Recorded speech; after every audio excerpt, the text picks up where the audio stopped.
Ah, Valparaíso.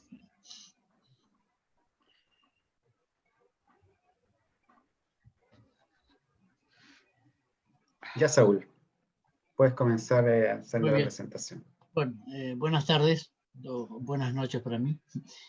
Buenas tardes. Entonces, estamos en el segundo seminario del Trabajo Social, Crisis y Perspectivas.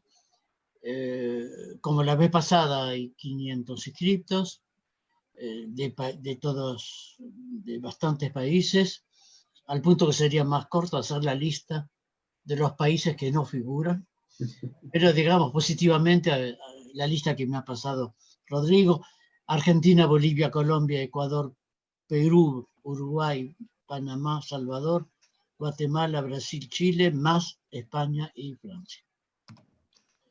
Bueno, 500 personas, no sé cómo será otros acontecimientos parecidos, pero 500 personas habla del interés por el ciclo, habla del testimonio del interés por esta temática. ¿De qué se trata para nosotros aquí en los 3 minutos que tengo? Hoy día, en esta atardecer, el tema central es deconstruir las crisis. Ya diré alguna palabra después, deconstruir las crisis. El objetivo que se busca es hacer algunas puntuaciones, marcar algunos puntos.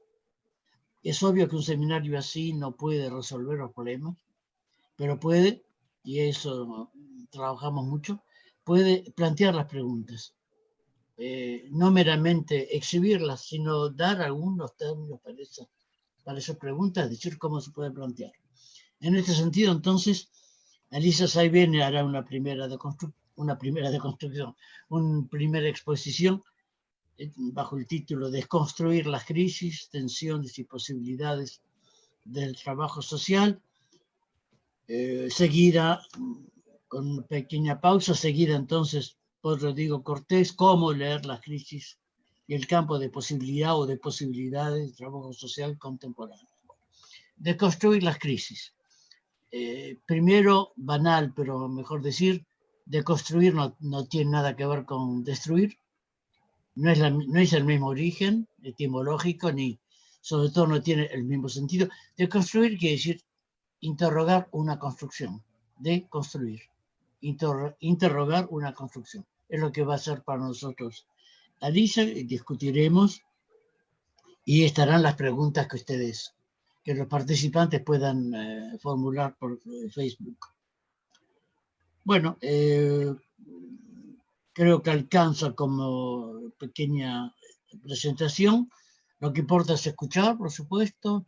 Estar de acuerdo o no es secundario. Formarse es principal, por el contrario, también para nosotros tres. Ver qué piensa el amigo, porque somos muy amigos, pero no por eso estamos necesariamente de acuerdo sobre todos los puntos, por supuesto. Y bueno, ahí estamos y nos volvemos a ver varias veces en este encuentro. Alicia entonces va a comenzar con deconstruir las crisis, tensiones y posibilidades desde el trabajo social. Bueno, parece que el terrorismo internacional no quiere que yo haga la exposición. No, nosotros te defendemos, no te preocupes. Ok. Empiezo de nuevo saludando a los y las colegas latinoamericanos y del resto del mundo, vamos a decirlo así, del mundo occidental, como me aclararía el querido Saúl, trabajando esto que dimos en llamar de construir las crisis, tensiones y posibilidades del trabajo social.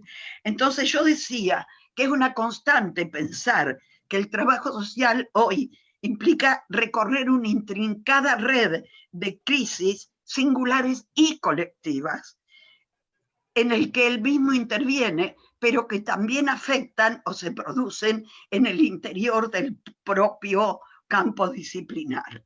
Y esto viene sucediendo a lo largo de los más de 100 años de existencia.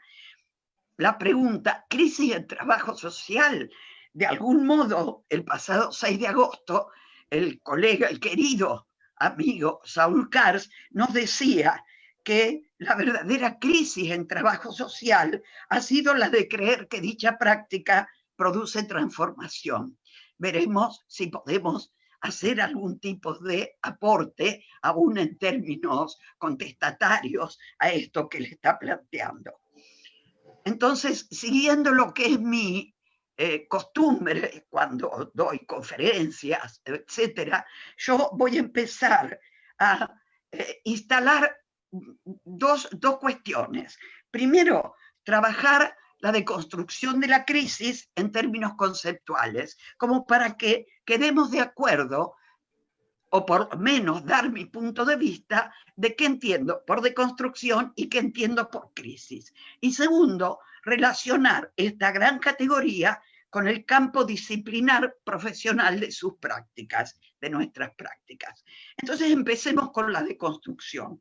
Este es un concepto configurado por el filósofo Derrida en sus textos fundamentales del 67, de la gramatología y la escritura y la diferencia. Ustedes pueden ver las referencias en el texto que les mandamos junto con la inscripción.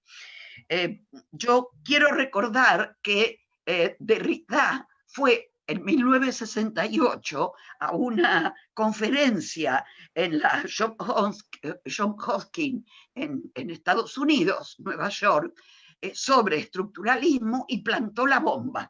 Sí, ahí plantó el tema de la deconstrucción, que fue lo primero que se planteó de construir, justamente la estructura.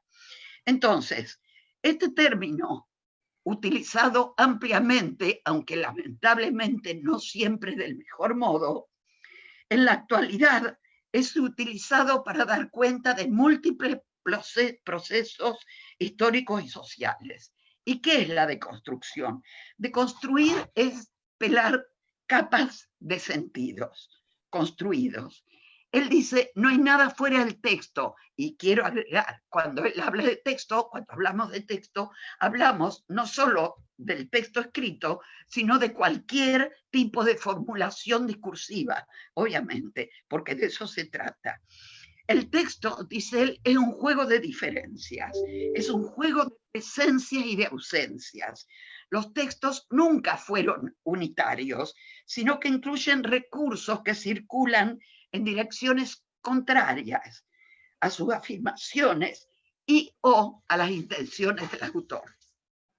La deconstrucción, entonces, consiste en una estrategia para revelar las capas de sentido subyacentes dentro de un texto, las que fueron suprimidas o fueron asumidas, a fin de que el texto adopte su forma actual. Actual quiero decir no de hoy, sino cuando el texto se presenta, ¿no? En especial, las presunciones de presencia, que son las representaciones ocultas de certeza que los textos tienen, y que es hacia lo que desde el 67 en adelante Derrida pone en cuestión. Justamente él habla del totalitarismo de la razón. Él se opone o desarrolla una solitaria batalla contra toda la tradición racionalista occidental, que dice que está dominada por la presencia. Esto él llama logocentrismo.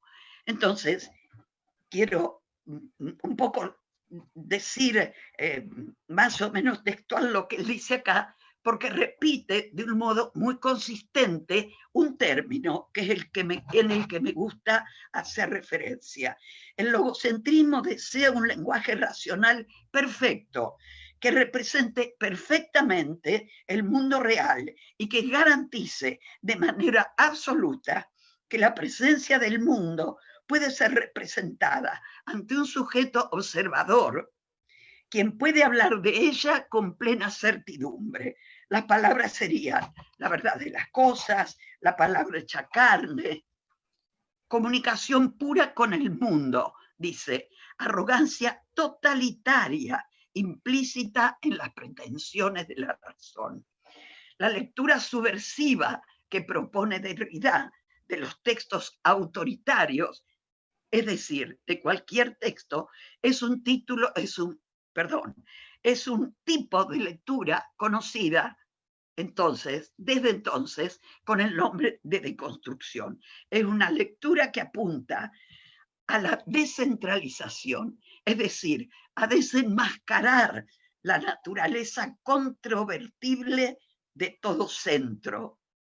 El problema de los centros es que intentan excluir y al hacerlo ignoran, reprimen o marginan a otros, al otro.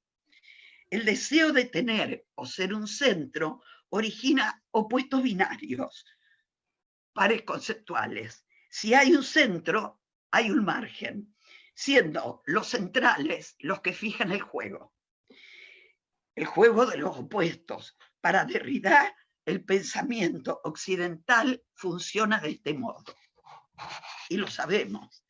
La deconstrucción, entonces, es una estrategia para descentrar, una nueva práctica de lectura, una manera de abordar la lectura que ante todo nos permite advertir la centralidad. Esto es fundamental. Si nosotros no logramos reconocer el centro, difícilmente vamos a poder intentar subvertirlo para que la parte marginada pase a ser central. La deconstrucción, obviamente, es una práctica política y no debemos omitir ni neutralizar demasiado rápido esta etapa de subversión. La nueva jerarquía, por otro lado, es inestable. No quiere decir que porque nosotros podamos subvertir el centro y el margen, este margen se va a convertir en centro y va a quedar ahí estático. Justamente la inestabilidad de la construcción hace que lo que hay que hacer es entregarse al libre juego de los opuestos, dejando la jerarquía de lado. Ambas lecturas son igualmente posibles. Fíjense, la vida es un texto y como tal es un juego de diferencias, de presencias y de ausencias. Voy a trabajar el tema de crisis y después voy a intentar relacionar todo esto que dije con trabajo social, que es el punto que nos interesa. Y si hablamos de crisis, ¿de qué estamos hablando? También Saúl abordó algunas características de la crisis en el seminario pasado. Yo voy a trabajarlo un poco más desde una cuestión etimológica, si ustedes quieren, y desde una lectura filosófico-política, apelando a los pensadores positivistas, exactamente.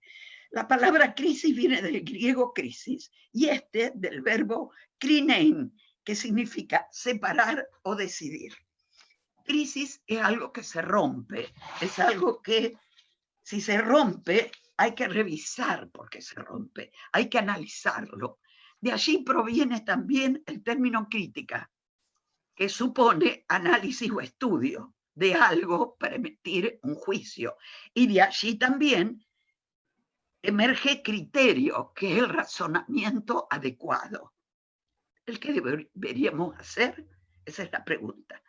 La crisis nos obliga a pensar, por lo tanto, produce análisis y reflexión. Eso etimológicamente, desde algunas posturas, Rodrigo va a trabajarlo un poquito de otra manera. Desde el pensamiento de la filosofía política, esta noción tan difundida en el lenguaje común, y en el filosófico actual, hoy se habla de crisis y lecturas críticas, no solamente para pensar en la escuela de Frankfurt, sino también, estoy mirándola ahora, sino también para trabajar distintas posiciones críticas. Con mucho gusto yo estoy viendo en los últimos años que se convoca al análisis de las teorías críticas, es decir, no solo la escuela de Frankfurt. Entonces, parecería que en términos filosóficos políticos, este término proviene de Saint-Simon, que entre el siglo XVIII y el siglo XIX, este pensador socialista, entre comillas, afirma que el progreso necesario de la historia está dominado por una ley general que supone la sucesión de épocas orgánicas y de épocas críticas. La época orgánica, que él la pone en la Edad Media, reposa sobre un sistema de creencias bien establecidas. Se desarrolla de conformidad con tal sistema y progresa dentro de los límites por él establecido. Pero en cierto momento, este mismo progreso hace cambiar la idea central sobre la cual giraba la época y determina así el comienzo de otra época que él llama crítica. De tal manera, la edad orgánica de la Edad Media, esto es Saint-Simon, fue puesta en crisis por el nacimiento de la modernidad y de la ciencia que la acompaña. Comte repitió esta distinción en el discurso sobre el espíritu positivo, ya a mediados del siglo XIX. Tanto en la mente de Saint-Simon como en la de Comte y de otros positivistas posteriores, toda la época moderna es de crisis, en el sentido en que no habría logrado una organización definitiva en torno a un principio único que debía ser dado por la ciencia moderna, pero se encaminaría, y permítanme el tiempo verbal, inevitablemente a la realización de tal organización. Estamos viendo que no es así, pero tanto los que creen que la nueva e ineludible época orgánica sería el comunismo, como los que creen que tal época se caracterizaría por un liberalismo radical. Tanto uno como el otro están de acuerdo en diagnosticar la crisis de la época y en señalar su carácter en la falta de organicidad, o sea, de establecimiento de un criterio único y de valores únicos, o sea, de uniformidad en los valores y en los modos de vida. La creencia de que tal uniformidad ha existido y deberá retornar inevitablemente es el supuesto del buen éxito de la noción de crisis, y esto es lo que vamos a cuestionar después. Pero el ideal de una época orgánica en la que no existirían ni incertidumbres, este es un término que yo asocié con crisis cuando planteábamos el seminario, el ciclo de seminario, crisis o incertidumbre. Entonces, una época orgánica en la que no existirían incertidumbres ni luchas es, con todas las letras, un mito que consuela a aquellos que necesitan y a los que les hace falta un principio de seguridad, ya que ninguna época llamada orgánica, incluida la clase médica, la clase media, ha carecido de conflictos políticos y sociales, de luchas ideológicas y antagonismos filosóficos y religiosos que testimonian la fundamental incertidumbre o ambigüedad de los valores de la época propia, tanto de aquella como de esta y las sucesivas. Nosotros teníamos una profesora de sociología que cuestionaba la propuesta marxista de una sociedad sin clases, porque justamente decía que ahí finalizaba, moría, desaparecía la dialéctica. Cuando el diagnóstico de la crisis se añade al anuncio del inevitable advenimiento de una época orgánica, cualquiera que sea la noción misma, cualquiera que sea esta época orgánica, la noción misma revela su carácter de mítico, ideológico, pragmático, político. Desde las construcciones de la ciencia, esto puede ser quizás más, estar más afín al pensamiento de nuestros estudiantes de posgrado, sobre todo. desde las construcciones de la ciencia yo voy a mencionar dos autores que de manera diversa van a hablar de este proceso de crisis o ruptura. Por un lado está Bachelard, que en la década del 30 y el 40 nos presenta tres categorías en este sentido. La de obstáculo epistemológico, que es la resistencia o inercia del pensamiento al pensamiento. El primer, ya lo hablamos en el otro seminario, el primer obstáculo epistemológico es el de opinión. No voy a profundizar en esto porque ya fue ampliamente trabajado. El segundo, por lo tanto, que deviene de este obstáculo, es la ruptura, que es el momento en que una ciencia se constituye rompiendo o cortando con su prehistoria y con su medio ambiente ideológico.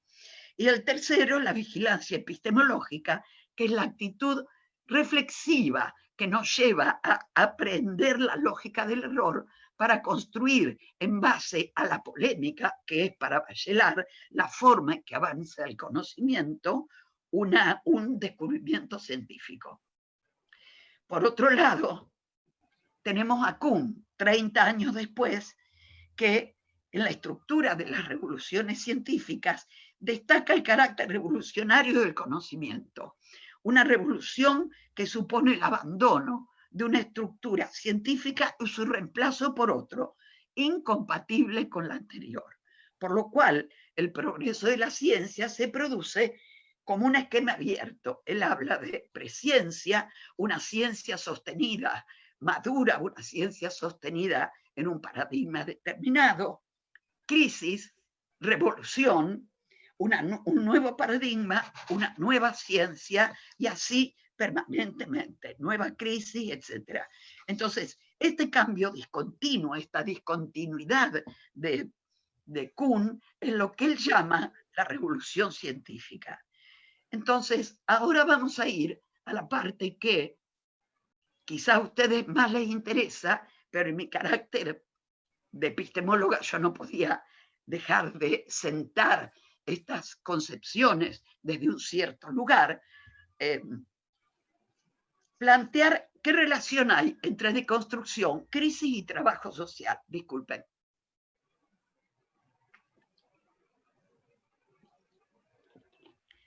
Sobre estos ejes, entonces, a mí me gustaría analizar los procesos propios de la intervención profesional, considerando que los sujetos a quienes acompañamos sufren o son quienes padecen las crisis que son efecto de los conflictos históricos sociales, son efectos de las estructuras, decíamos antes. El psicoanálisis también habla de las estructuras psíquicas como efectos de ciertas configuraciones, pero en todo caso ya no hablamos de los efectos de las estructuras, o por lo menos los que estamos en un otro cierto lugar paradigmático, sino de los conflictos históricos sociales críticos y de los diversos modos de producción. En nuestro caso, el capitalismo hoy salvaje. Desde el inicio, la disciplina ha estado orientada políticamente. Yo no voy a volver a esto porque ustedes me han escuchado, pueden leerme respecto de mis opiniones en este sentido. Pero sí sabemos que están dirigidas, las intervenciones están dirigidas a la recuperación de los derechos básicos o instalación de los derechos básicos de los distintos actores sociales con los que trabajamos. Ahora, no siempre esta conceptualización ha tenido la misma significación en estos largos 100 años. Entonces, a mí me surgen preguntas antes que certezas, y son las que les quiero presentar a ustedes. Primero, deconstruir las crisis es la tarea del y o en el trabajo social. ¿Qué entendemos por ello? Segundo, atendiendo las crisis, ¿se ha convertido el trabajo social en un dispositivo normalizador que conforma finalmente un archipiélago disciplinario? Esto tomando Vigilar y Castigar de Foucault, del 75. Es decir, ¿el trabajo social es control Como parte de los aparatos ideológicos de Estado, conceptualizados por Althusser. De Estado, lo dicen mal, lo he escuchado mal, incluso en las últimas videoconferencias en las que estuve presente como oyentes, aparatos ideológicos de Estado. El trabajo social y sobre todo las políticas sociales en las que la profesión se encarna, tienden más a una tarea de adaptación de los sectores con los que interactúa a la realidad sociopolítica actual, o su disposición da a conocer, defender y promover los derechos, lo que sería una actitud movilizadora, cuando no transformadora, de las singularidades, en todo caso, de ciertas posiciones reaccionarias propias del neoliberalismo imperante. Por si no se entendió, porque hice quiero decir, adaptamos o realmente lo que hacemos es movilizar en el sentido de transformar aún singular y colectivamente estas posiciones reaccionarias del neoliberalismo imperante, que no son revisadas habitualmente por la gente con la que trabajamos, sean nuestros usuarios, sean nuestros funcionarios, jefes e incluso los mismos profesionales. Yo lo que estoy haciendo es seguir el pensamiento Foucaultiano de trabajar las relaciones de poder de modo local y específico, antes, en este posicionamiento postestructuralista en el que me inscribo, antes que como totalidad sociohistórica del materialismo histórico y dialéctico propio de la concepción de transformación de la reconceptualización. La educación informal, que es el trabajo social en sus diversas formas y manifestaciones, ha estado presente en la profesión desde sus inicios. Richmond, en caso social individual, fundamenta el servicio social de casos individuales, recuerden, como el conjunto de métodos que desarrollan la personalidad, reajustando consciente e individualmente al hombre a su medio social, señalándolo al servicio social como una de las formas que adquiere, junto con la pedagogía, la psicología aplicada y la religión, la enseñanza, es decir, la educación. Lo de educación último lo agregué yo, lo otro es textual de Mary Richmond. Esta homologación entre educación y adaptación consciente que Richmond efectúa corresponde a una cierta manera de comprender, de conceptualizar en aquel principio del pasado siglo XX ese proceso político que entendemos por educación. Distinta, es decir, absolutamente opuesta, es la versión de Paulo Freire en Pedagogía del Oprimido, de 1971, pero no solo, quien define a la educación, que la educación verdadera es praxis, reflexión y acción del hombre sobre el mundo para transformarlo.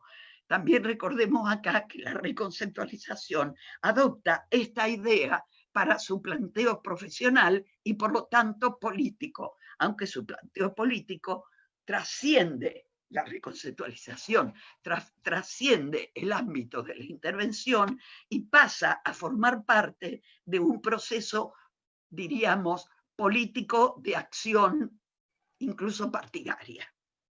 Esto produjo, sabemos, la deserción bastante importante de colegas que se unieron a los partidos políticos o a las movilizaciones populares para llevar adelante estos procesos de transformación, entendido como cambio de estructura social. He ido desgranando una serie de situaciones conflictivas que llevan indefectiblemente a la cuestión principal que da origen al evento. La crisis en trabajo social es su posición respecto de su práctica transformadora versus su práctica adaptativa. Hoy podemos identificar ambas posiciones en las intervenciones profesionales y tengo que decir que esta última modalidad, la adaptativa, aun cuando los dispositivos académicos, formativos, investigativos, se esfuercen en buscar alternativas que privilegien la vertiente transformadora, se enfrentan a la posición, yo diría, lamentablemente hegemónica, de la matriz adaptativa. Claro, me decía la colega Viviana Travi, defendiendo al uso que las pioneras hacen del término adaptación, sobre todo Richmond. Hay que ver qué significa adaptación en estos contextos postmodernos, aunque neoliberales. ¿Y qué entendemos por transformación en los mismos procesos y en los mismos contextos?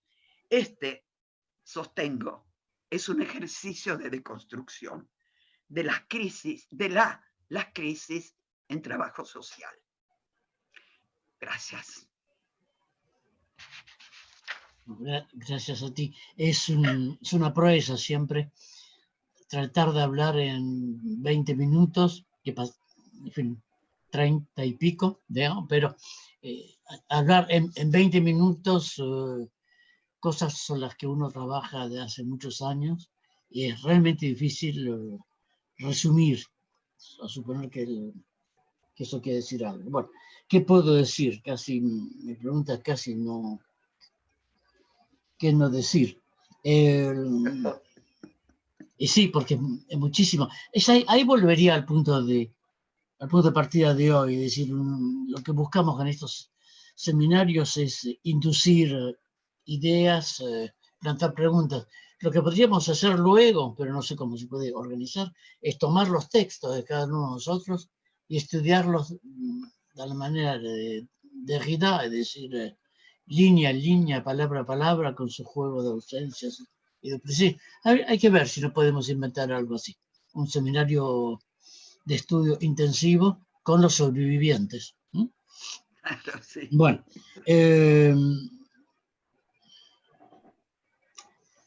dos pequeños puntos, pero el primero estamos perfectamente de acuerdo. Es una falsa opción. Es una falsa opción esta me parece. Esto de preguntarse si el trabajo social es adaptativo o movilizador. Si es una opción, quiero decir, son las dos cosas a la vez, depende de quién lo haga, de qué manera y cómo se lo haga. No tanto, ya lo hablamos la vez pasada, no tanto lo que uno dice que hace, pero qué hace concretamente el trabajador social. Por eso, parece Alicia es generosa cuando dice que las formaciones académicas no buscan, en fin, las formaciones académicas buscan un trabajo social o enaltece un trabajo social no adaptativo. Creo que no es así. Creo que las formaciones van en los dos sentidos. Depende mucho de qué institución, de quién lo hace. Y si estamos muy peleados con la noción de ideología, el trabajo social es adaptativo y únicamente adaptativo. Puede ser otra cosa, por supuesto, transformación no política, porque no tiene los medios, no tiene la fuerza, no tiene los elementos, mucho menos social, pero puede inducir ciertos tipos de cambios, ciertos tipos de transformación. Eso supone reconciliarse con la noción de ideología, como presentaba la vez pasada. Bueno, es un dispositivo de control, por supuesto, pero no es grave. El asunto es quién controla, cómo controla, de qué manera. El amigo Rodrigo va a encarar otro aspecto de la cuestión y luego haremos las dos rondas de preguntas. Don Rodrigo, háblanos, por favor. Muchas gracias, Saúl. Gracias, Ani, por la presentación también inicial. Bueno, comentarles que antes que de empezar, que puedan en los comentarios del Facebook ahí poner las preguntas, comentarios, por lo que hemos visto ya hay bastantes, y que puedan ahí contribuir con las preguntas para las rondas que vamos a hacer posteriormente. Bueno, la presentación tiene la idea de preguntarnos cómo leer las crisis y el campo de posibilidades del trabajo social contemporáneo.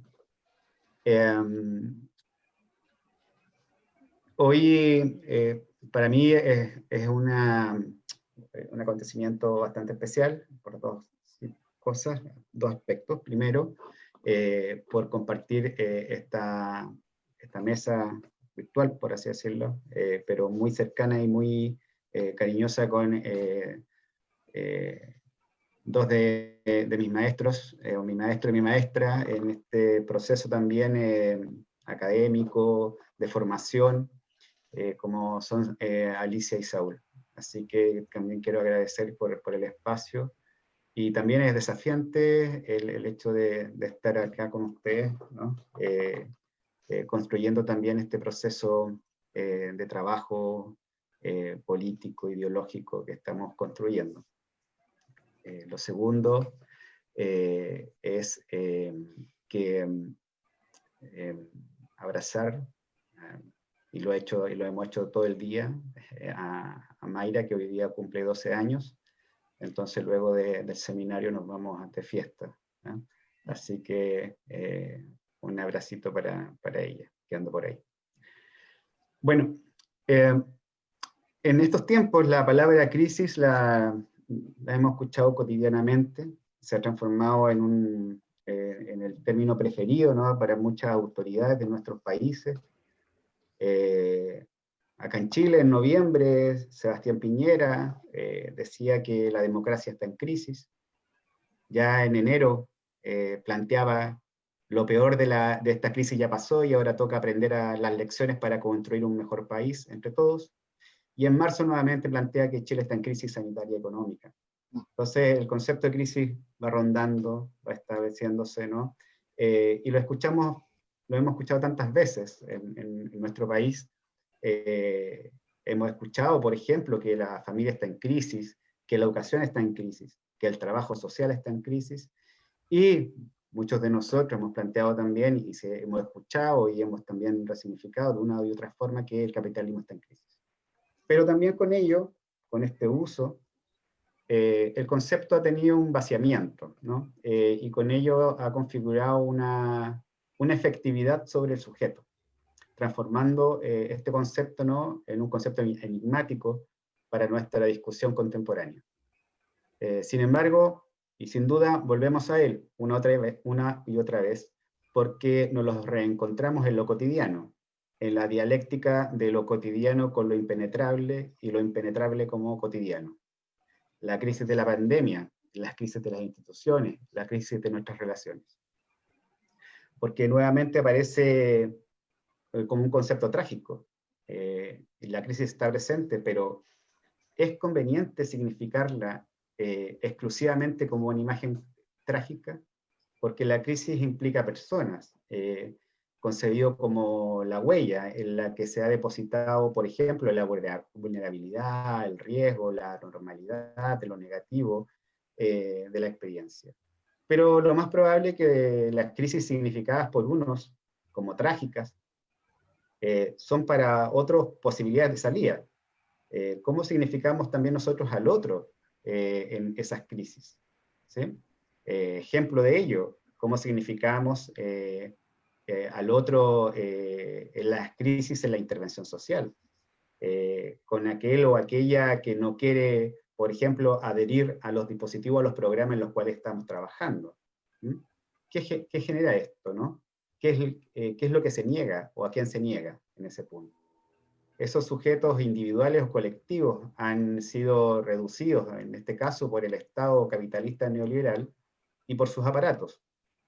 Como bien dijo Saúl en el primer seminario, entre ellos aparatos de Estado, ¿no?, como el trabajo social, la psicología, la sociología, como tratados los sujetos como objetos pasivos, a los que solo la lucidez mesiánica de un profesional, en este caso de un trabajador social, podría salvar.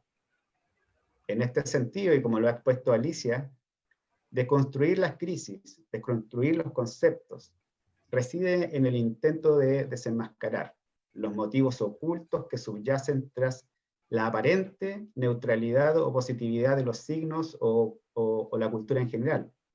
Es un movimiento que deshace lo que se ha edificado, ¿sí?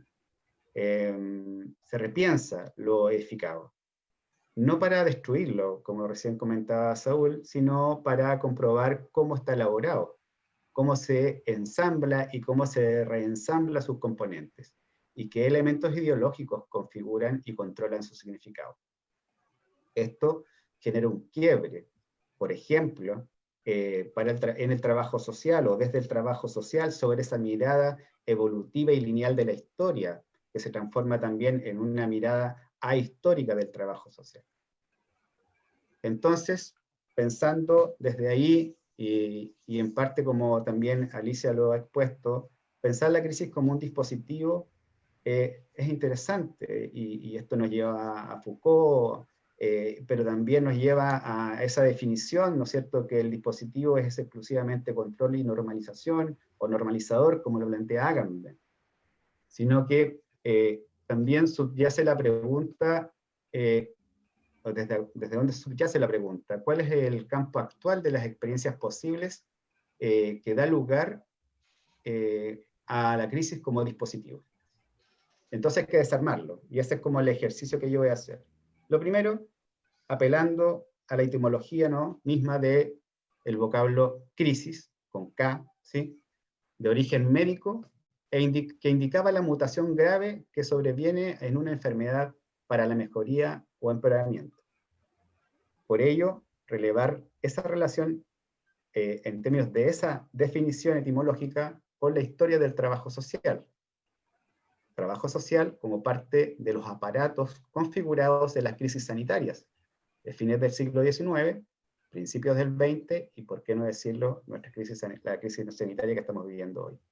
Esta noción de crisis, con K, parece sugerir otra idea, en los términos de un dispositivo organizador de la sociedad, ¿sí?, que establece hitos, dando forma y sentido al devenir temporal.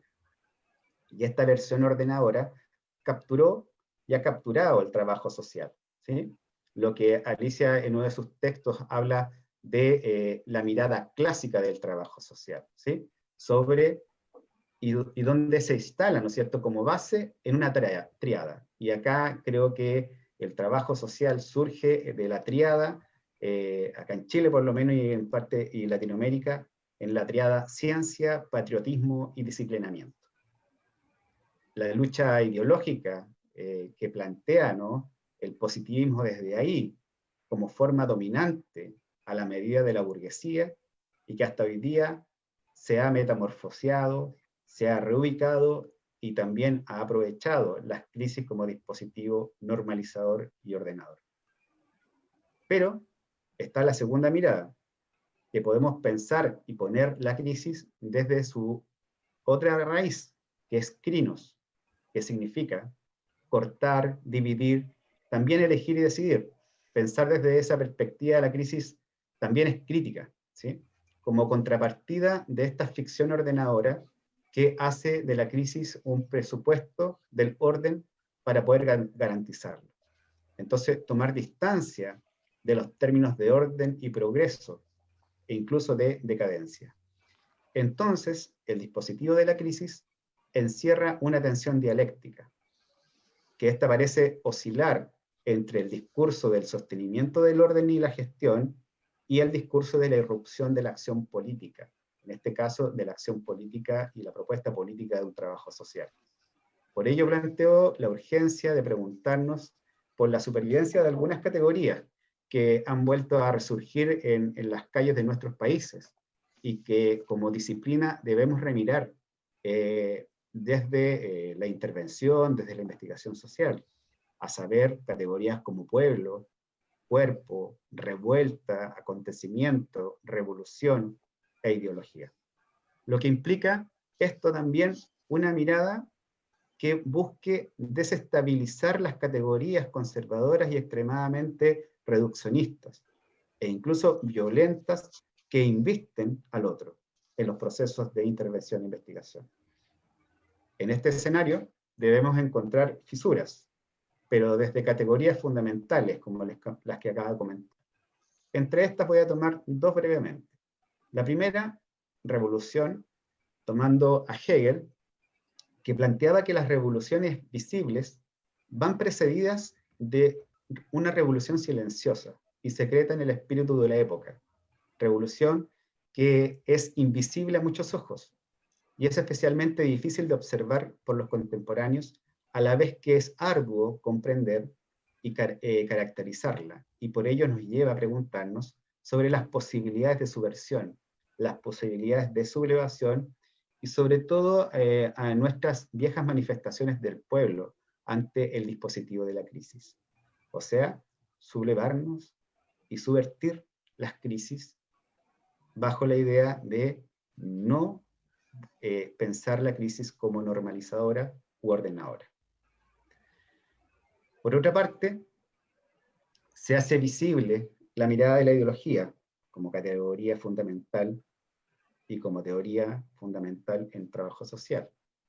Y a partir de tres momentos, estos tres momentos que toma Zizek desde la configuración de Hegel, que es la ideología en sí, en tanto conjunto de ideas, creencias y conceptos, la ideología en su materialidad, lo que comentaba recién también Ali y la vez anterior Saúl, desde el planteamiento de Althusser, que ha llamado aparatos ideológicos de Estado, y la ideología en sí para sí, cuando entra, y esto es fundamental, cuando entra en funcionamiento en las prácticas sociales. Esto es necesario también en términos de una deconstrucción. ¿Por qué? Porque implica que la concepción de ideología no puede quedar exclusivamente, ¿no?, en esta idea de conjunto de creencias y conceptos, sino que en cómo también se quedaría en el relato, ¿no?, de lo ideológico, y pensarla manifiestamente, ¿no?, en cómo funcionan las prácticas, en las prácticas de los trabajadores y las trabajadoras sociales. Cómo también podemos ahí descubrirlas, interpretarlas, cuestionarlas, interpelarlas. La ideología es la otra condición de posibilidad, en tanto que el sujeto se inserta en las estructuras simbólicas que regulan sus prácticas y representaciones, en las hilaciones o relaciones intersubjetivas. Cada uno de nosotros y nosotras es identificado, identificada y atribuido a cierto lugar fantasmático en la estructura del otro. La ideología funciona como una elusiva hilación de actitudes, presupuestos implícitos, vividos como espontáneos, que constituyen un momento irreductible de la reproducción de las prácticas no ideológicas que se entienden, ¿no?, para algunos, obviamente.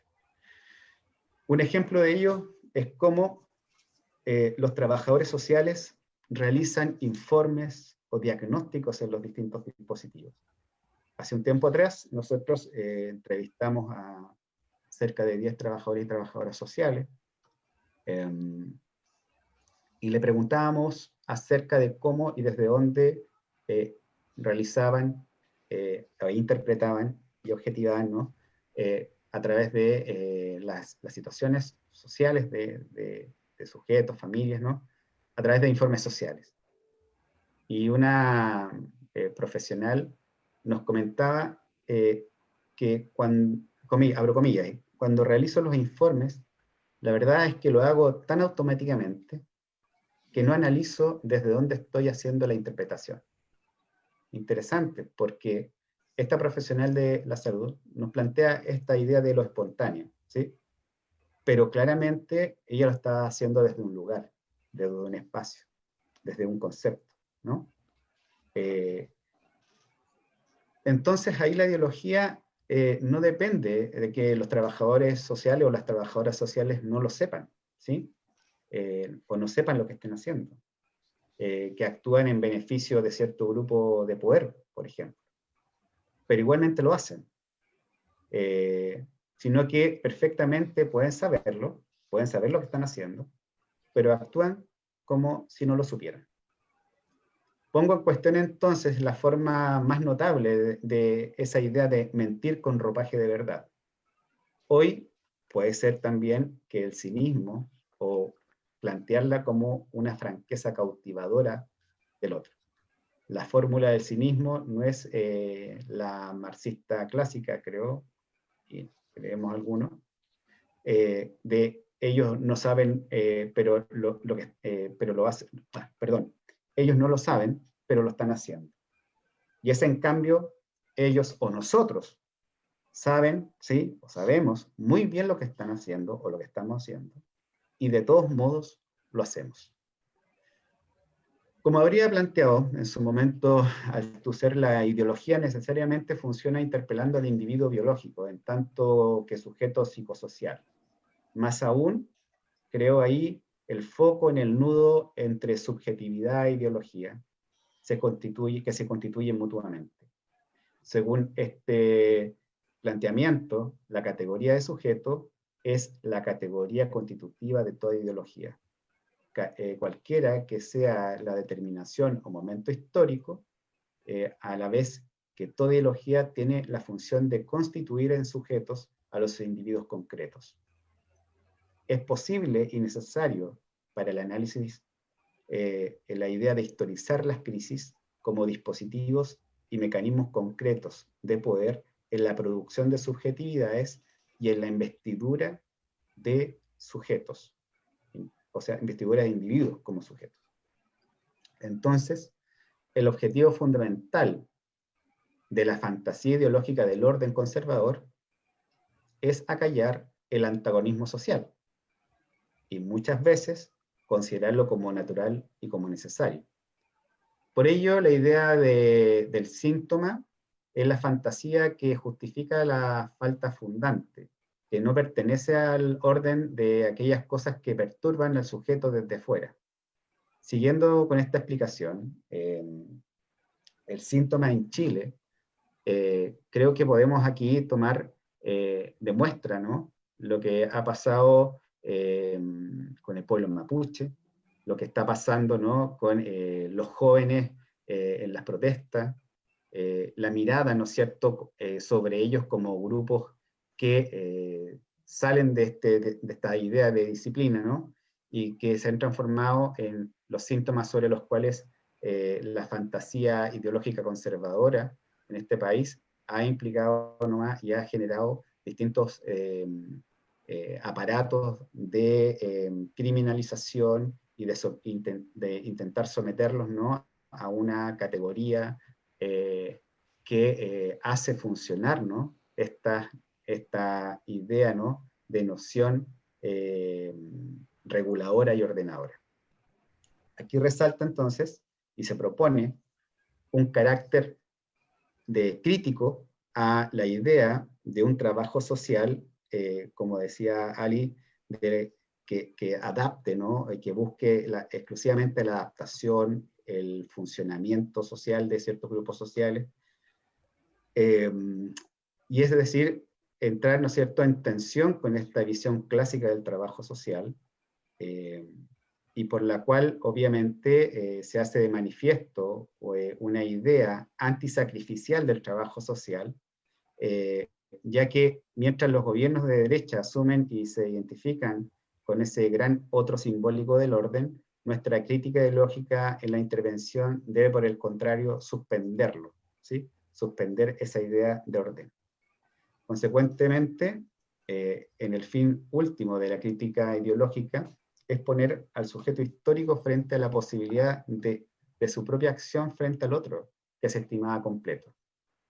Lejos de preparar para la aceptación de un orden simbólico totalitario, la crítica ideológica alternativa sería una propedéutica para la libertad y la ruptura del statu quo, o de un statu quo, inherentemente atravesado por la crisis como dispositivo de lo real. ¿Qué significa esto? Visibilizar el conflicto y asumirlo como fundante, que es parte fundamental de la ruptura. Consecuentemente, deberíamos preservar la marca de todos los traumas, sueños y catástrofes históricos que ha generado el trabajo social, sobre todo acá en Chile. Que la ideología imperante del fin de la historia preferiría obstruir y debe convertirse en un monumento vivo. Y ahí tenemos que entrar, ¿no es cierto?, a esa visión crítica de la historia, a esa mirada, ¿no?, de esa memoria histórica, tomarla como legado, pero como plantea Derrida, siendo herederos y herederas de ese proceso, o sea, interpretarlo críticamente. Esta actitud, lejos de confinarnos en un enamoramiento nostálgico del pasado, tomaríamos posición de herencia, de herederos, que es la única posible para tomar distancia desde el presente con los aprendizajes de ese pasado. Finalizando, siempre, como dije, siempre y hemos visto, las condiciones de posibilidad de trabajo social en crisis, además, nos llevan a veces al pesimismo de la inteligencia o al optimismo de la voluntad, como decía entre otros Gramsci. Siempre hay una crisis, lo sabemos en la intervención social, en la intervención que hacemos en los dispositivos de formación, por lo que hay que apostar por la causa de la emancipación e insistir en que el capitalismo no es, diríamos, el crimen perfecto, sino que debemos renunciar a pensarla sería como no desearlo. Aunque, y aún no sepamos de cómo saldremos de las crisis actuales o de estos dispositivos, la historia nos muestra ciertos caminos, y un aspecto es que los vínculos sociales vienen fortaleciéndose. En la medida que la ideología se articula también con e interpreta y se acerca y se aproxima a la idea del narcisismo, del cinismo, y con ciertas interpelaciones que vienen del otro, se problematiza de una manera crucial la cuestión del interés objetivo. Por lo tanto, debemos crear un momento de ruptura entre ciencia e ideología para salir de la carga del peso que tiene el problema de la ideología en trabajo social. En el interior del texto, considerando que la ideología no tiene un significado en absoluto opresivo, sino que constituye y configura sujetos, e incluso toma el carácter eterno, tan eterna como el inconsciente. Aquí, y así como para Gramsci siempre habrá hegemonía, para varios de nosotros no desaparecerá la ideología como categoría. Una praxis del trabajo social exige que se transforme al propio sujeto de la praxis, porque no se trata únicamente de transformar a otro, sino que transformarse a uno mismo. Finalizando, así como el trabajo social desarrolla una práctica teórica, por ejemplo, en el fenómeno de la pobreza, desde distintos aparatos, esas personas están dominados por el fantasma. El fantasma alimenta sus síntomas.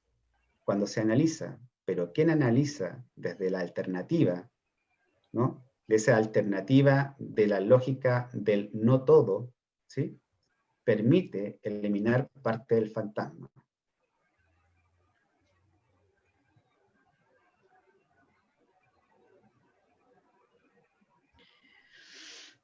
Perdón, estamos bien, ¿cierto? ¿Me queda? Límite. Sí, ya. Entonces, perdón. Ya.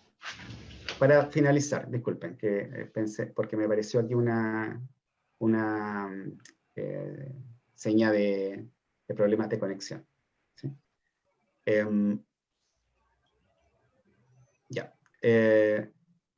Entonces, aquí habría que algo equivalente entre esos fantasmas y la ideología.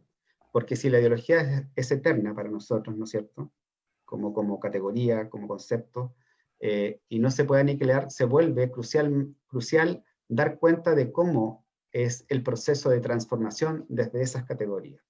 Entonces, todo ese aspecto con relación a la emancipación, por ejemplo, se vuelve problemático, porque la pregunta que tendría que formularse es la siguiente, o una de las preguntas: ¿Qué se entiende por emancipación? ¿Sí? Desde la idea que la ideología va a ser eterna. ¿Cómo es posible una emancipación teniendo en cuenta que siempre los sujetos van a intervenir procesos ligados a su narcisismo, a su cinismo, a sus ideales e interpelaciones? Entonces, es la gran diferencia entre la moral y la política, entre el deber ser perfecto y lo que es de hecho, siempre imperfecto. Y ahí termino, que para el trabajo social, la emancipación del otro y de uno mismo dentro de los procesos nunca es definitiva. Y ahí tomo dos ideas. La primera, que es más bien una emancipación, como expondría Freud en el año 37, terminable e interminable. Y por otro lado, lo que plantea Modonesi, que la emancipación siempre va a estar tensionada, ¿no?, con la hegemonía y con la subalternidad. Va a estar ahí en tensión. Nunca va a ser definitiva, siempre va a estar en lucha. Y eso creo que es un desafío en el trabajo social o desde el trabajo social para procesos de formación y procesos de intervención social. Gracias. Gracias. Sí, es cierto. Tiene que haber un comentador cada vez, pero es una tarea difícil, ¿no? Es una tarea muy difícil porque las exposiciones son muy ricas. 3 o 4 ideas enunciadas sin demasiada demostración para no comer mucho tiempo. Primero, una cosa que nos explica muy bien Rodrigo Cortés, el término crisis, como otros términos importantes, es un término que navega mucho. Se puede utilizar, es utilizado de hecho por corrientes, maneras de pensar, maneras de decir completamente diferentes. No es un término por definición, por esencia, revolucionario, para nada. O sea que cada vez hay que ver quién lo utiliza. Quién lo utiliza, no qué persona, presidente de Chile u otro, no quién persona, sino qué corriente lo utiliza. De qué manera, qué categorías utiliza, qué compromisos tiene. Primer punto. Segundo, otra enseñanza de Rodrigo Cortés, la crisis no tiene por qué ser trágica y dolorosa. Fueron los puntos que más me interesaron. Por supuesto, una crisis puede ser también un momento, es también un momento de clarificación, es un momento de caída de ideales que pueden ser sumamente interesantes. Diciembre del 89, 1989, fue la caída del comunismo, se dice. Personalmente, siendo marxista, me parece una caída altamente provechosa. Lo que cayó fue una ilusión. La ilusión según la cual el comunismo estaba realizado en la Unión Soviética. Estaba en obra, cayó una ilusión con las piedras del muro de Berlín. Cayó una ilusión, no una realidad. Quiero decir, habría que reivindicar, decir de una pareja, hablando de trabajo social, decir que una familia está en crisis, no es decir, no quiere decir automáticamente que está mal. Para nada. Tampoco quiere decir, por supuesto, automáticamente que está bien, pero eso frenaría el juicio moral. Tercer punto, trabajo de deconstrucción es interrogar cómo la noción de crisis es utilizada, con qué sobreentendidos, con qué objetivos. Cuarto punto, el de esta colega citada por Rodrigo, que dice, bueno, yo escribo los informes automáticamente, no pienso demasiado. Cada uno de nosotros hace eso de un modo u otro, no hay que echarle la piedra, ¿cómo se dice en francés? No hay que echar la piedra sobre esta colega. Cada uno de nosotros tiene comportamientos más o menos automatizados, porque no tiene tiempo, porque no le interesa, porque llueve, porque hace mucho calor, lo que quiera. Lo que importa, y me parece subrayar, es que cuando yo no pienso, personalmente. Cuando no trato de pensar personalmente, ahí estoy pensado por el sistema. Ahí estoy pensado por el orden establecido. Y el orden establecido no es el exterior, sino también mi propia adhesión. ¿Adhesión se dice? Sí. Mi propia adhesión consciente e inconsciente al sistema tal como existe. Es decir, no hay que pensar que los adversarios están todos afuera. Es muy poco higiénico como idea. Muy poco higiénico. Quinta y última. Cuando se habla de ideología, no sé, habrá que armar algo para poder abordar este tema de la ideología del trabajo social, porque es un síntoma altamente apreciable. Cuando se habla de ideología hay que hablar, que efectivamente, como dice, no lo recuerdo, Rodrigo, no es un término peyorativo ni negativo, no necesariamente negativo o peyorativo. Cuando se habla de ideología, entonces hay que diferenciar, me limito a decirlo sin más comentarios, hay ideología singular, que es un concepto, e ideología plural, que también es un concepto, pero las ideologías plurales son históricas y por tanto cambiantes. Lo que es eterno no son las ideologías. Esperemos que el capitalismo no sea una ideología eterna. Lo que son eternos no son las ideologías, sino el inconsciente, sino el concepto de ideología. Pero los inconscientes, las configuraciones inconscientes, no son las mismas para todos los individuos, para todos los hombres, todas las mujeres, etc. Muy bien. Y la cuestión que no abordo, que la esquivo incluso, que planteaba en un momento Rodrigo, ideología y subjetividad. Ideología y sujeto. Extraordinario, importante y muy difícil. Habrá que enfrentarlo uno de estos días. Vamos a pasar a la primera ronda de preguntas. Debe haber, con 500 personas, hay por lo menos 250 preguntas. Sí, acá Facundo ya que nos ha estado ayudando, nos mandó un set de cuestiones. Las voy a compartir yo acá internamente para que vayamos revisándolas. Los puse acá en el chat, ¿sí? Durante la presentación de Alicia, las preguntas, por ejemplo, Ingrid León, por ejemplo, comenta, ¿no?, que las crisis, hay algo que se rompe en las crisis y hay que analizarlo, nos obliga a pensar y a reflexionar. Los reflejos condicionados. Exacto. El trabajo social es adaptativo en el contexto, pero ¿por qué levantamos las opiniones y necesidades del usuario? Paula Bartolomeo Ali pregunta, ¿podemos pensarlo también la idea de la adaptación activa como concepto de Pichon-Rivière? Pensando en esa idea.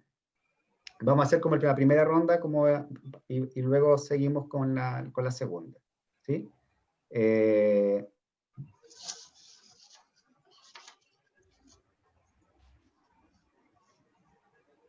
Miriam Alarcón plantea que la crisis en Argentina es la única realidad que conocemos. Y conocemos a algunos nosotros, no todos. Ajá, no todos. Otros que le pasan muy bien. Y la crisis como ficción ordenadora, ¿sí? Sostenimiento del orden. ¿Qué mirada tú planteas más profundamente, Alicia, sobre esta idea de ficción ordenadora y sostenimiento del orden? Creo que por ahí podríamos empezar, ¿no?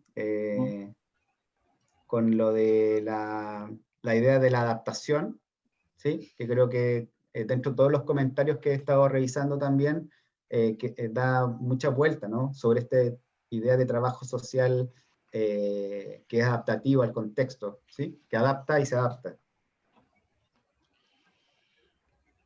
¿Ya estoy yo? Sí, dale. Ya. Bueno, si vamos a reconocer, trabajo social nace institucionalmente con May Richmond con una función adaptativa. Hace un par de años, la colega Viviana Travi me invitó en el 2017, porque se cumplían 100 años de Social Diagnosis, y me invitó porque ella hizo un evento para recordar el texto. Y bueno, me invitó a sabiendas que yo no opinaba como ella en el tema. Entonces, entre una de las cosas que yo decía es que basta con recorrer caso social individual de Mary Richmond. Hablé algunas cuestiones donde la valoré a Richmond, yo no la critico, solo hago una tarea de construcción de los textos. Habla de adaptación permanentemente. Nosotros tenemos ese sello de origen. Lo que es interesante, y hay una pregunta que veo ahí, es ¿qué entendemos por adaptación? Y es lo que me decía Viviana Travi. Digo, bueno, ese es el punto. Nosotros hoy, 100 años después, estamos en condición y necesitamos trabajar qué entendemos por adaptación. Hay una pregunta respecto de si en el sentido de Pichon Rivière o sus discípulos, no la veo acá la pregunta, si podemos hablar de adaptación activa.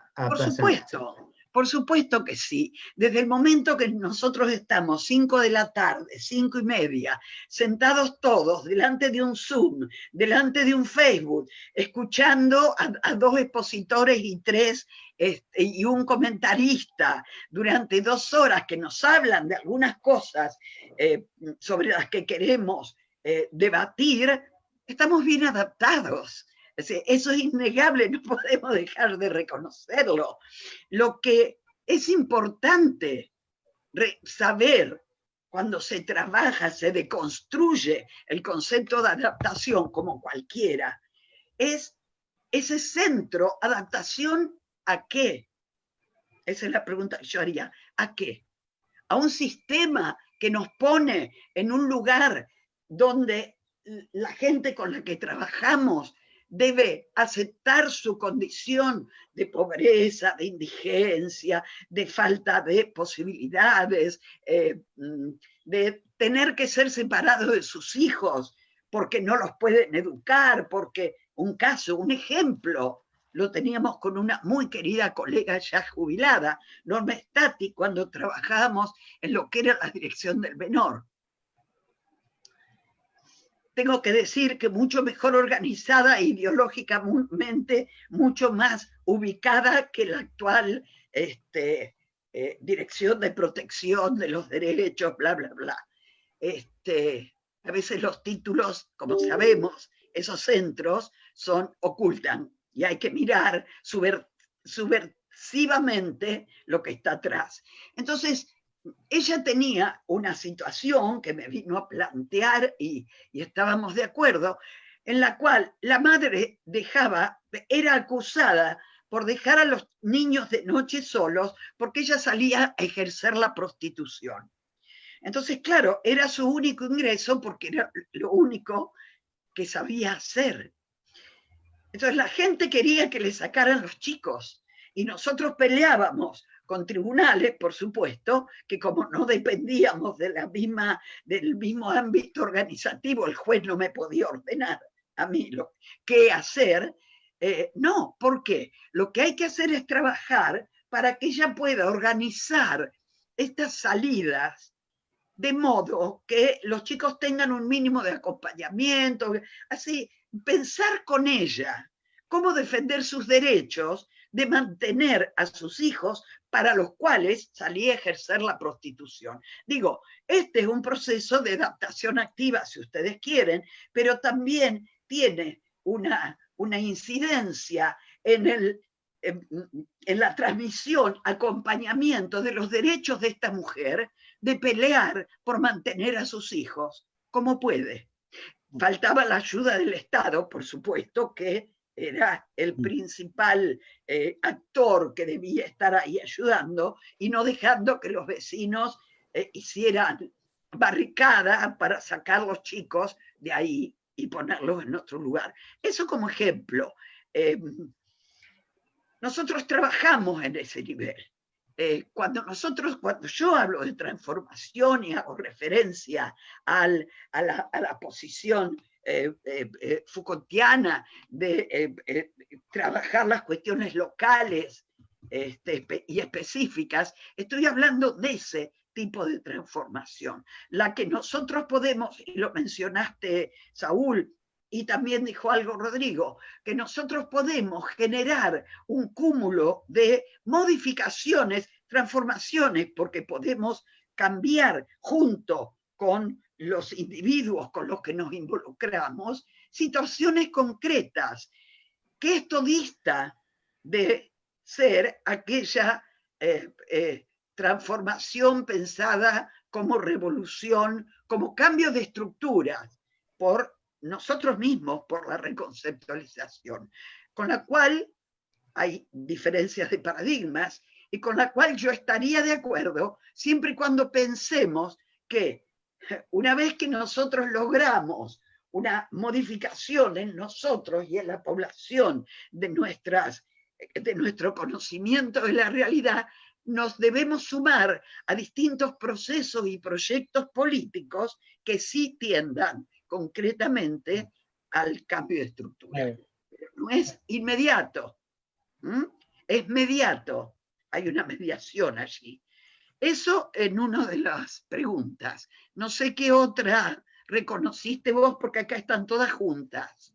Sí, aquí Cari plantea, es la adaptación activa, pero también es una apuesta para transformar, al plantear una intervención desde otro paradigma de, por ejemplo, de maternidad, en el caso que podías estar relatando tú, Ali, también. Sí, sí, sí, digamos, me parece que la respuesta también le compete.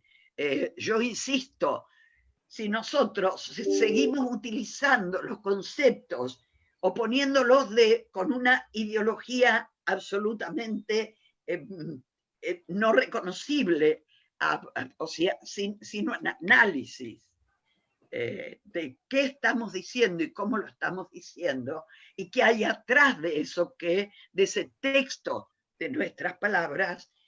Por eso yo elegí empezar trabajando conceptualmente, que es la deconstrucción, porque además, lamentablemente, ahora con el auge del feminismo, con el cual estoy absolutamente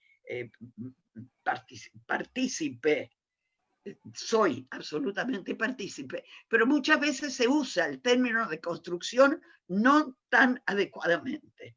Entonces, me parecía que hacía falta aclararlo desde el propio autor. Pero cuando decimos algo, tenemos que pensar si todos estamos de acuerdo conceptualmente en eso que estamos diciendo, porque entonces sí, a partir de ahí podemos identificar distintas posturas. Y si hay distintas posturas, posiblemente haya diferencias en las formas de encarar ese objeto empírico que es nuestra población objetivo. No sé si esto tenía que ver con la pregunta, pero... Sí, totalmente. La respuesta. Sí, sí. Sí, yo sumar quizá algún aspecto ahí en referencia a otra pregunta que tiene que ver con el historizar, ¿ya? A ver, déjenme buscarla acá. Historizar las crisis y cómo lo hacemos. Y tomando el tema de la adaptación, ¿no? Hay que entender que también en esa triada que yo les comentaba de formulación interpretativa, ¿no? En términos de ciencia, patriotismo y disciplinamiento, ¿no? Que era como un articulado que que configuró el inicio de trabajo social, al menos en Chile, la escuela tanto de la Junta de Beneficencia, Alejandro del Río, pero también tomando las ideas de un trabajo social católico de la Elvira Mate de Cruchaga, es volver, ¿no?, a una interpretación, pero una interpretación no desde una idea lineal de la historia, sino que para entender esos procesos, o sea, entender que trabajo social en Chile es el resorte de crisis sanitarias duras, fuertes, que estaban golpeando, y también lo que implicó ciertas alianzas, ¿no? Alianzas que significó, por ejemplo, la llegada de los higienistas científicos desde Europa, los médicos, ¿no? Y que se aliaron ahí con cuerpos políticos que fueron configurando nuevos aparatos, nuevas fórmulas, nuevas legislaciones, ¿sí? Y que empezaron a generar conocimiento científico para argumentar la intervención, ¿sí? Y dentro de eso, el articulado de la adaptación social era clave. O sea, orden y progreso eran los soportes de este edificio, ¿no?, que configuraba el orden social. Y posteriormente, en el entendido de que las crisis también se fueron sumando, se fueron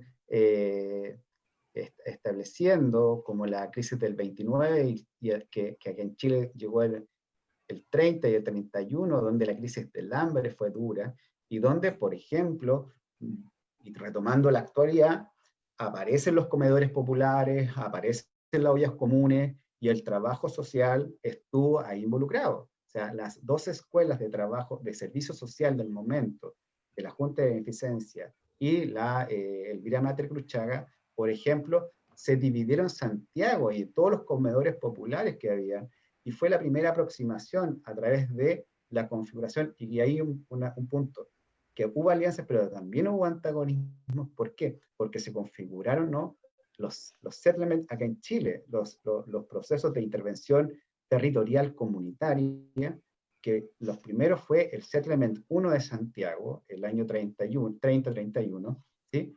Y donde se empezó a hacer un trabajo de educación social, un trabajo con los gremios o los sindicatos que estaban asociados y vinculados con las familias que estaban articulados en esos comedores.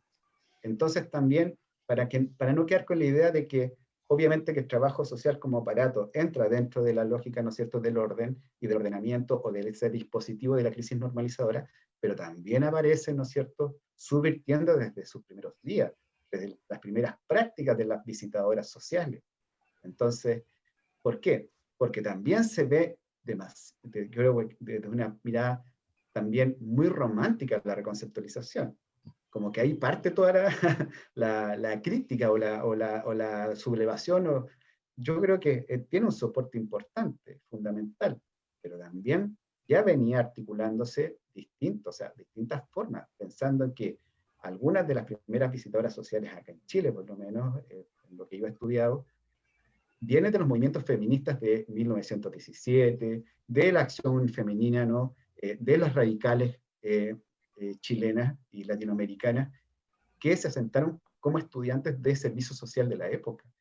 Y fueron configurando también prácticas que, que resistían a la idea de, y siempre lo comento, de una, que es un párrafo hermoso de una memoria desde el año 30, de una trabajadora social, que expresa claramente que ella se oponía a la idea de domesticar a los rotos.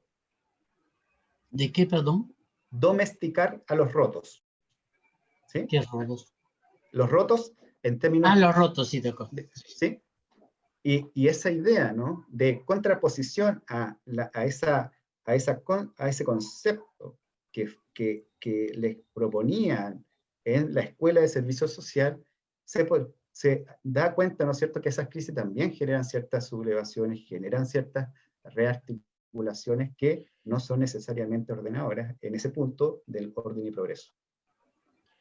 Quería, porque acá Ingrid dice, el concepto de crisis se generalizó a todas las instituciones del sistema y se interiorizó en la familia. Y Miriam dice, la crisis en Argentina es la única realidad que conocemos. Y no está mal, porque si como yo ya vine desarrollando, entendemos por crisis la falta de un ordenamiento absoluto de ciertos valores que aparecen como perfectos y establecidos, bueno, estamos arreglados, si me permiten el término, porque no hay modificación del pensamiento en ese sentido. No hay posibilidad que esto que llamamos crisis podamos pensarla, por eso también trabajar los conceptos, podamos pensarla como esos momentos que nos permiten análisis, reflexión y por lo tanto modificación, porque si no quedamos establecidos, pegados en una pared perfecta de la cual no podemos salir porque estamos como Spider-Man, estamos así pegados con la goma esa que actúa como los valores únicos a ser sostenidos. Más nos iría como trabajadores sociales, herederos de la reconceptualización y también herederos para darte tu lugar y para darle lugar a Viviana, que hacen el trabajo con los pioneros. Vos casi que estás defendiendo tu tesis acá, Rodrigo, que falta poco, pero digo, nosotros, yo, heredera de la reconceptualización, en muy mal lugar estaríamos si siguiéramos defendiendo una situación social orgánica, como dice Saint-Simon, carente de crisis, carente, por lo tanto, de movilizaciones del pensamiento y de la acción.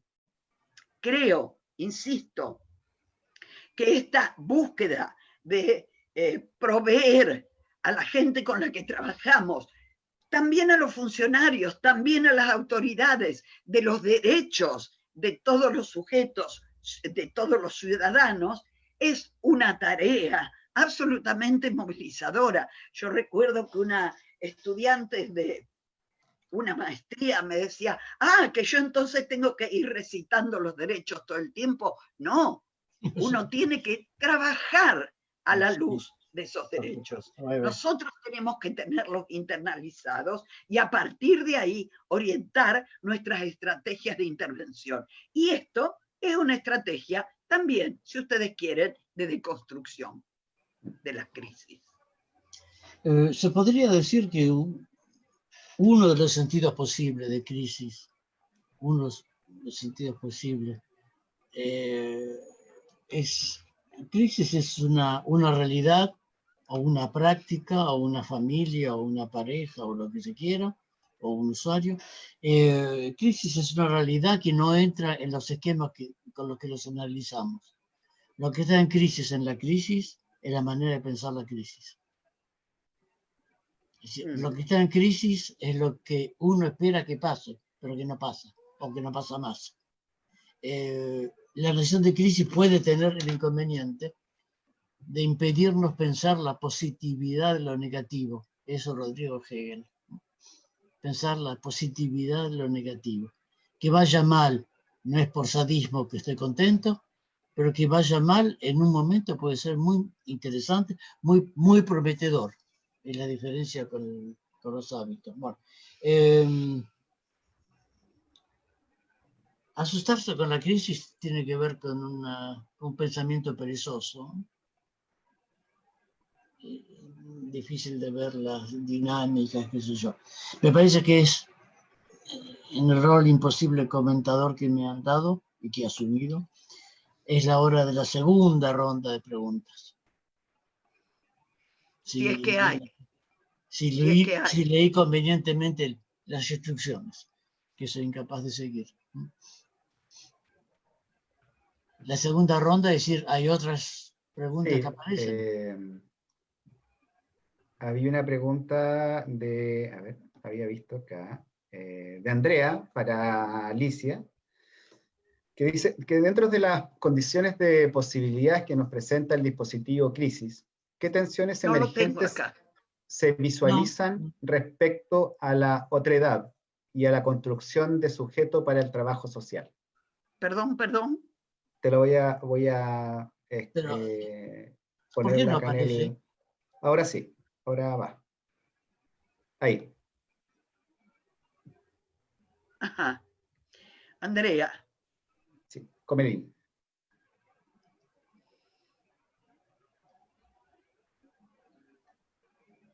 Bueno, justamente, a ver, respecto de lo que yo dije y lo que yo pienso, cómo yo planteo las cuestiones teóricas y organizativas de trabajo social, el dispositivo crisis, como lo llamás vos y lo llamó Rodrigo, para mí el dispositivo es otro término que hay que trabajar profundamente desde los autores y deconstruyéndolo.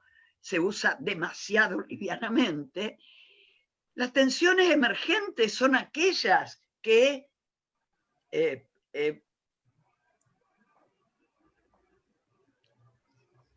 respecto de la otredad y la constitución de sujeto, la construcción de sujeto para el trabajo social. Mira, hay muchas formas de pensar la construcción de sujeto, desde la cuestión lingüística, en donde ya los lingüistas hablan que los sujetos construyen lenguaje y el lenguaje construye.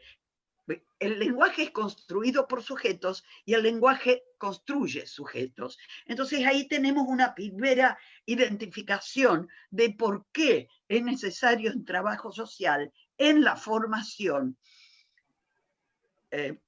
dotar a nuestros estudiantes de grado y de posgrado de una serie de elementos del enfoque interpretativo que nos permita alejarnos un poco de esta dualidad positivismo, marxismo, como para pensar la cuestión del discurso, la cuestión del lenguaje y la construcción desde el lenguaje del otro o de la otra. Cuando nosotros nombramos a la población de una manera determinada, ya estamos construyendo un cierto sujeto o una cierta sujeta, si ustedes quieren. Ya lo estamos construyendo. Cuando nosotros reclamamos que Mary Richmond hablaba de clientes, dejamos de considerar el contexto, la época, la historia, para centrarnos en el término. Sin embargo, creo que hay que ver qué decía, qué peso le ponía Mary Richmond a esta palabra, qué significaba este término en aquella época, que no lo llamó paciente, y eso que trabajo social era como un paramédico, parapsiquiatra, porque trabajaba inicialmente con esto, y no lo llamó paciente, lo llamó cliente de algún modo. ¿Qué decimos nosotros cuando decimos usuario? ¿Qué queremos decir cuando hablamos de población en situación de vulnerabilidad? ¿Por qué le decimos en la Escuela de Trabajo Social de la Universidad de Rosario, en primer año ya, y de ahí en adelante, a los estudiantes que la población en situación de vulnerabilidad no son solamente los pobres, sino toda aquella población que tiene alguna situación que lo aqueja y que lo pone en una crisis singular, en la cual o de la cual nosotros vamos a hacer acompañamiento para que él pueda ver y decidir su resolución. Porque este es otro tema de la crisis. Las crisis son sucesivas, pero de la crisis se sale en un sentido o en el otro. No, dice Saúl. No. Era otra cosa. Bueno, otra cosa. En un sentido o en el otro, pero en cualquier punto, a mí me parece que la otredad está, como pregunta Andrea, está formulada en cómo llamamos al otro, cómo lo consideramos al otro y cómo utilizamos recursos, estrategias y tácticas que permitan la emergencia de ese otro. Yo no lo dije, había muchas cosas que fui sacando, pero en una situación orgánica y no de crisis, Saint-Simon hablaba, y Comte, los positivistas, hablaban de un observador pasivo quienes hablan de deconstrucción de Derrida en adelante, y no nos olvidemos que Derrida está en la base del pensamiento de la deconstrucción, entre otras cosas, el término se me fue, de que estábamos, se me fue.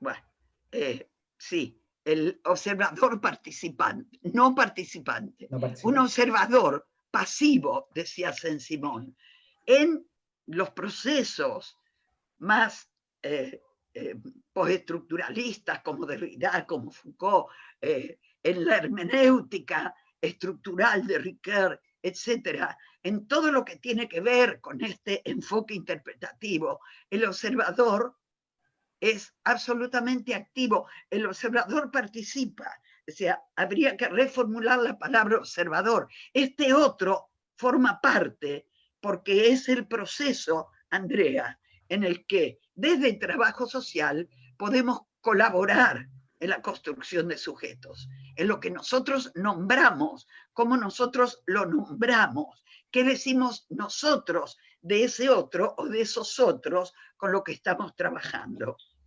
Hay algo que nosotros decimos que a los estudiantes del grado, ya no estoy en el grado, pero hasta hace 2 años sí, recordaban de la intervención de Saúl. Cuando estamos frente a un otro, no somos solo nosotros y ese otro, sino que estamos atravesados por multitud de discursos que nos configuran y nos determinan y nos sobredeterminan a cada uno de nosotros. Entonces, eso es lo que hay que tener muy en cuenta cuando estamos elaborando una estrategia de intervención y cuando la estamos llevando adelante. Eso es construcción de sujeto para el trabajo social, me parece. Bien. Bien. ¿Hay algo que se dirija a Rodrigo? ¿A una pregunta, quiero decir, o un comentario? Sí. ¿Que se dirija a Rodrigo? Sí, lo estaba buscando ahora. Esta de las transformaciones, me parece, Rodrigo. Sí. Sí. Aunque yo hablo de eso, pero vos también. Sí. Sí, creo que ahí, un poco tomando como esa idea, ¿no? de la transformación, asumiéndolo también como un proceso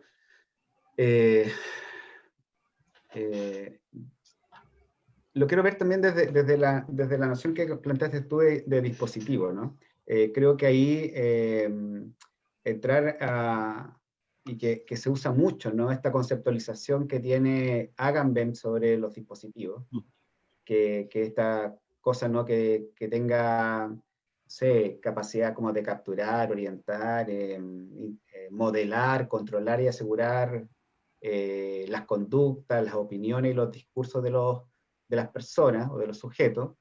Creo que se usa mucho, ¿sí? Y la hemos usado mucho. Creo que pensarla desde la noción de crisis te captura, ¿no? Es una concepción demasiado normalizadora y no te permite una salida, ¿no? Y ahí creo que es una crítica que uno podría plantearse, ¿no? a esa definición de Agamben sobre dispositivo, porque también el dispositivo es el que genera posibilidad, o sea, la crisis genera un campo posibilidad para atender ¿a qué? A este tipo de discusiones que pretenden, ¿no es cierto?, a cuestionar el tema de las formaciones desde perspectivas más tradicionales, positivistas o neopositivistas, y conservadoras a la vez, ¿no? Creo que también los dispositivos permiten un campo posibilidad desde una configuración, ¿no? de la idea de emancipación, una emancipación que también es un concepto muy utilizado hoy día, que incluso ha tenido un grado de vaciamiento en un punto, pero que también permite la idea de construirlo y plantearlo, ¿no? desde nociones críticas, o sea, desde una idea decolonial, feminista, ¿no?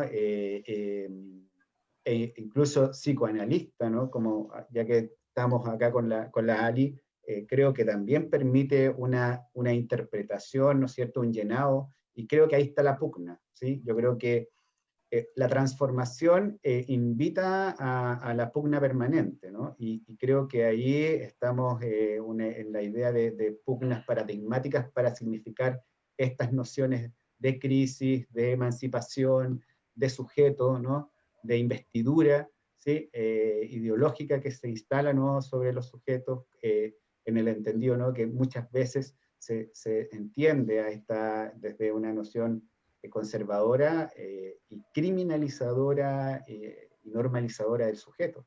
Entonces creo que ahí también nos permite esta noción de crisis a la idea de transformación.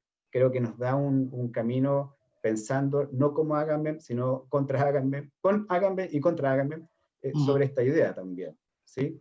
Que es interesante, ¿no? Salir y te da el campo, y te da la fisura, y te da el punto de fractura para poder salir a desarrollar una idea también, creo yo, tensionante en la intervención social, ¿sí? O sea, tensionante y de campo de posibilidades en la intervención. ¿Desde dónde? Desde cómo yo configuro el objeto de intervención, ¿sí? Pensándola desde las relaciones sociales, desde el sujeto, desde el inconsciente, desde la ideología, ¿sí? Pensando también no desde una noción obviamente psicologizante exclusivamente, sino que desde una posición interdisciplinaria y transdisciplinaria además. O sea, estamos trabajando desde esta noción y que permite no situarse exclusivamente en una exclusiva posición, sino que entrar en pugnas. Y creo que los dispositivos dan la posibilidad de ir a pugnar esos espacios, esos significados y esos signos, podríamos llamar, estilo Bolochinov, ¿no? Esos signos ideológicos, ¿no?, que están situados en la intervención social y en la formación. Yo quiero decir, virtud de nuestras exposiciones, primero tan reducidas por el tiempo que tenemos, Entregó Saúl. y después las preguntas. No, soy tan víctima como ustedes, ¿no? Sí, y después las posibles respuestas a las preguntas, que la idea es que haya preguntas más que respuestas, que ojalá nuestras intervenciones, que muchas veces distan de completar la idea de quien nos pregunta, está hecha justamente no para que le completemos la idea, sino para impugnarnos con lo que nos está diciendo. Y justamente eso es lo que a nosotros nos interesa. No, a mí particularmente, lo que menos me interesa es que todo el mundo piense como yo, aunque yo soy un poco totalitaria a veces, pero de todo modo. Buscamos hegemonía. Claro. Yo soy un poco de hegemonía, pero no soy precisamente el pensamiento hegemónico, por lo menos en claro. mi unidad académica de grado.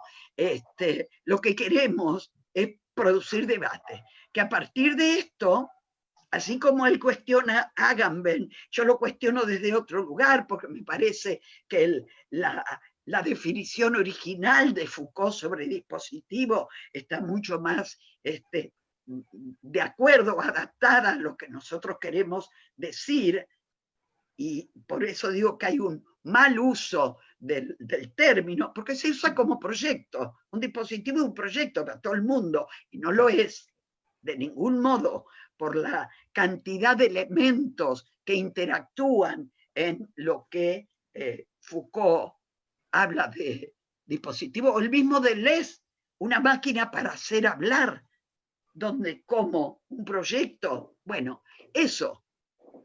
Lo que estamos haciendo es convocarlos a preguntarse, a leer, a estudiar, a cuestionarnos y a cuestionarse, que no todo sea estable. No hay realidad armónica para nadie, y mucho menos para el trabajo social. Eso es un poco lo que a mí me interesaba dejar a partir de tomar al Saint-Simon y al Comte con estas perspectivas claramente ordenadoras, claramente hegemonizantes, no, claramente totalitarias. Después, no podemos negar que esta idea, esta frase de Derrida, de la arrogancia totalitaria del pensamiento, de la razón en Occidente, es absolutamente, por lo menos para mí, absolutamente adecuada. Ya. Sí. Me parece que Alicia ha hecho el resumen que había que hacer, la puesta en perspectiva que había que hacer de este segundo seminario. Agregaría 3 cosillas, pero que son consecuencias de lo que ella dice. Primero, supongo que estamos todos de acuerdo, estaríamos de acuerdo para decir que hay una necesidad vital de formación teórica, sobre todo cuando uno está en la práctica. Es decir, para tratar de pensar por su propia cuenta y no ser pensado por los pensamientos que circulan, como el virus, y que son sumamente contagiosos, los pensamientos. El virus también. La primera cosa.